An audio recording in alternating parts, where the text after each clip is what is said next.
Hello guys, for today's video, we're going to unbox these items that I ordered in AliExpress recently. This process is lightweight, only well packed and received it's early as I expected.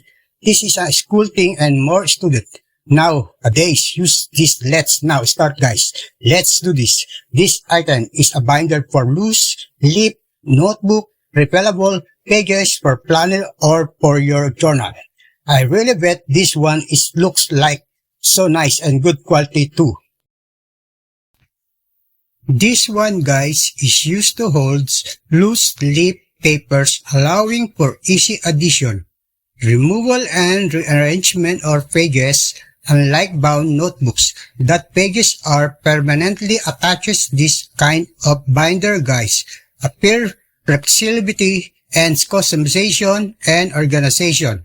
That's why most of student love it, but mostly it frequently used for organize the notes and documents or living materials by subject, date, or other criteria, because you can use it and put inside a index divider and soft pastel separator.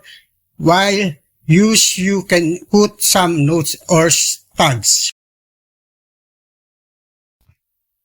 The advantage of these items guys, it's perfect for customization, durability, addition, storage, and is accessible.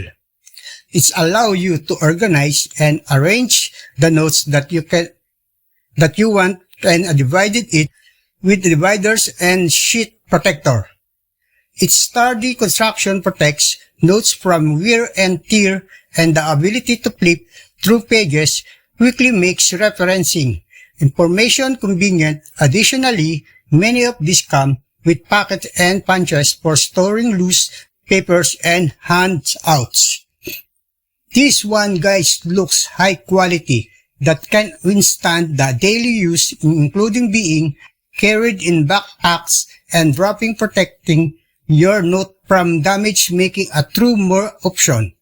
If sustainability is taken, that's why I'm commonly used for school notes, work, reports, and records. So guys, if you want to organize and easily accessible for your avoiding the risk of losing your important papers, maybe you need it too. If you're interested, what are you waiting for? Check one now. All Express, purchase immediately. Thank you for watching.